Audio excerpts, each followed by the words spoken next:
Ok, est-ce qu'on peut éviter la torture psychologique? Avec style. Cool. Sim présente la chronique Ciné-Film. La légende disait vrai. Oui, c'est toujours un plaisir de lui parler. Bonjour, Phil. Bonjour, Steve. Tu vas bien? Ça va bien, merci. Excellent. Lendemain de la fête des mères, on jase des films avec les mamans. Et oui, voici ce que je vais faire. Je vais te nommer les actrices et te décrire sommairement le film, voir si tu peux le reconnaître. OK, je commence parfait. tout de suite On est curieux. Vas-y. avec Meryl Streep.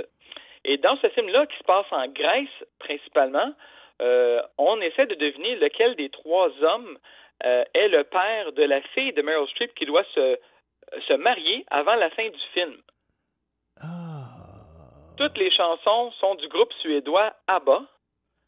Et je parle bien sûr de Mamma Mia, Oui, Mamma Mia, here we go again. Je la chanterai pas. réalisée en 2008 et qui est l'adaptation de la pièce de Broadway, en fait, et qui a connu même tellement de succès qu'on a eu droit à une suite en 2018, Mamma Mia, Here We Go Again, ou C'est reparti au Québec. Et c'est un film qui fait la preuve que Pierce Brosnan ne sait pas chanter. Je suis d'accord avec toi.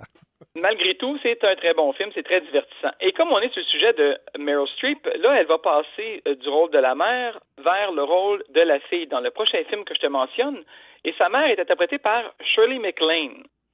Alors, c'est un film de 1990 qui s'intitule Postcards from the Edge, ou Bon baiser d'Hollywood. Ah, mon Dieu, ça fait longtemps, ça. Et ce qui est intéressant avec ce film-là, en fait, c'est que c'est l'adaptation d'un roman écrit par Carrie Fisher, qui est l'actrice célèbre pour avoir interprété le rôle de princesse Léa dans les Star Wars. Et ça raconte sa relation tumultueuse avec sa mère dans la vraie vie, qui est Debbie Reynolds, l'actrice qui jouait dans Chantons sous la pluie avec Gene Kelly. Ah, c'est incroyable. Alors, c'est un film très intéressant pour cette raison-là. Tu nous parles de la belle Julia Roberts maintenant. Et oui, rôle pour lequel elle a été oscarisée. Donc, elle est mère de 3 enfants dans ce film-là qui date de 2000. C'est une histoire de David et Goliath essentiellement. Alors, elle doit se battre contre une grosse compagnie dont les usines ont empoisonné l'eau potable d'une ville en Californie. OK. C'est un fait vécu. Et le titre du film, c'est le nom de la femme en question, Erin Brockovich. Ah, oui, c'était bon, ça. Oui, très très bon film et dans lequel elle joue le rôle vraiment d'une mère là, qui au début du film est dépassée par les événements, mais qui finit par gagner une victoire là, importante. Là, j'ai revu ce film-là il y a 2 ans à peu près, puis je suis tombé dedans comme si c'était la première fois.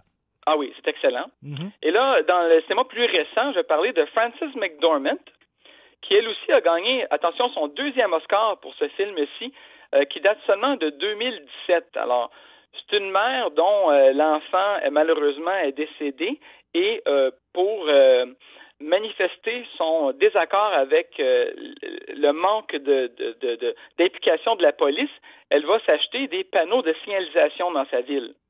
OK. Ça s'appelle Three Billboards Outside Ebbing, Missouri, Ah, ça me dit ou Les rien. panneaux de la vengeance au Québec. OK. Et ça lui a mérité un Oscar et ça a été primé. Là, c'est un film qui a reçu d'excellentes critiques. Parfait. Sandra Bullock. Oui, Bird Box en 2018, dans lequel elle a 2 enfants. Alors, c'est un film de science-fiction. Il ne faut pas regarder des créatures parce que si on les voit, on devient fou. C'est un film qui a été produit pour Netflix. J'ai vérifié, il est encore disponible. Et c'est vraiment un film qui est rempli de suspense et qui est extraordinaire. Excellent. Alors, peut-être redonner les titres de films avec Meryl Streep, Julia Roberts, Frances McDormand et Sandra Bullock. Mamma Mia, Postcards from the Edge, Erin Brockovich, Three Billboards Outside Ebbing, Missouri et Bird Box. Alors, bouge pas, Phil, tu restes là. On va se reparler après la chanson de Post Malone pour la continuité de ta chronique. Et j'espère que vous avez pris ça en note. Hein? Sinon, la chronique va se retrouver sur sim.fm. Et ça vous tente de vous reclaquer de très, très, très bons films. Ben, ça va être le temps. Post Malone, Circles à Sim 103.903. On va aller dans un répertoire un peu plus scientifique, thriller, drame et horreur. C'est ça, Phil? Oui, et là, en fait, je commence avec une comédie avec des éléments de science-fiction très, très populaire qui a été refait à plusieurs reprises, 2 fois au moins au cinéma et autant à la télévision. Alors, la première fois, en 1976, Jodie Foster joue la fille et Barbara Harris joue sa mère. En 2003, c'était Lindsay Lohan qui jouait la fille et Jamie Lee Curtis C'était bon, ça. qui jouait la mère, qui s'échange de corps suite à... C'est pas Monster? Non, ça s'appelle Freaky Friday. OK, je pensais... Parce que ça se passe un vendredi 13 et la fille se retrouve dans le corps de la mère et la mère se retrouve dans le corps de la fille et là, chacune doit vivre la vie de l'autre et c'est assez comique et assez populaire. Ça a été refait à plusieurs reprises. Et si je se nomme un personnage fictif, une mère qui s'appelle Pamela Voorhees, dont le jeune garçon s'appelle Jason. Ben oui, qui n'a pas été noyé au Crystal Lake. Exactement, voilà. Je vois que tu connais ton cinéma d'horreur. C'est Vendredi 13, réalisé en 1980. Puis on l'oublie souvent, mais dans le premier film, Jason est un petit garçon. C'est pas lui qui commet les meurtres, c'est sa mère. Exact. Et une mère quand même assez qui a décidé de se venger, là. Mais dans l'horreur, il y a un précédent, évidemment. C'est Madame Bates, dans le célèbre Psychose d'Alfred Hitchcock, qui est là puis qui n'est pas là. Je ne veux pas ruiner le punch, mais elle est certainement présente. Et Vendredi 13, là, qui était un des premiers films de Kevin Bacon, Steve a été fait sur un budget de 550 000 et a généré un box-office de 60 millions de dollars. Ah, ben voyons donc. On a passé à go, on a réclamé 200 $. C'est absolument extraordinaire comme succès.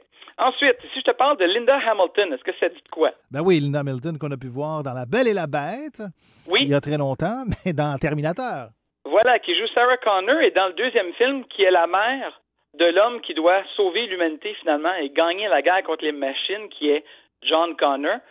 Et il y a une scène à la fin de ce film-là, tu vas t'en souvenir, lorsque le méchant qui se transforme, là, qui est du métal liquide, oui. À un moment donné, il prend la forme de Sarah Connor. Alors, on a deux filles à l'écran. Normalement, on se dirait, c'est un bel effet visuel. Mais en fait, non, c'est la sœur jumelle de l'actrice principale parce que Linda Hamilton a une jumelle identique. Ben, tu viens de nous apprendre quelque chose, j'ignorais la chose. Et ce sont les deux qui sont à l'écran en même temps. Alors, ce qui a l'air d'un effet visuel, en fait, ne l'est pas du tout. C'est la vraie, c'est la sœur Hamilton. Ah ben. Oui.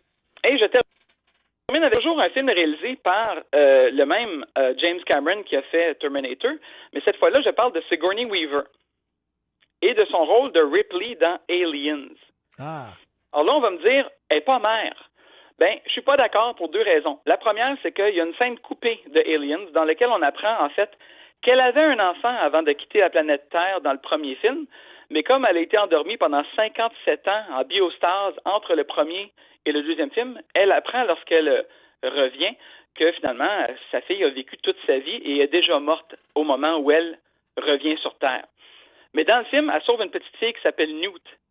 Elle devient donc mère par procuration de cette fille-là et se bat à la fin du film contre une autre mère qui est la reine des créatures aliens. Alors, c'est un combat de mère qui est mis en scène à la fin de ce film-là. Wow. Phil, merci beaucoup de tes suggestions avec les mamans à l'écran. C'est un plaisir. Puis ceux qui ont manqué ta chronique, qui sont arrivés en cours de chronique, tout ça va se retrouver sur sim.fm. Un gros merci, on se reparle lundi prochain. Yes, parfait. Merci à toi. Bye bye.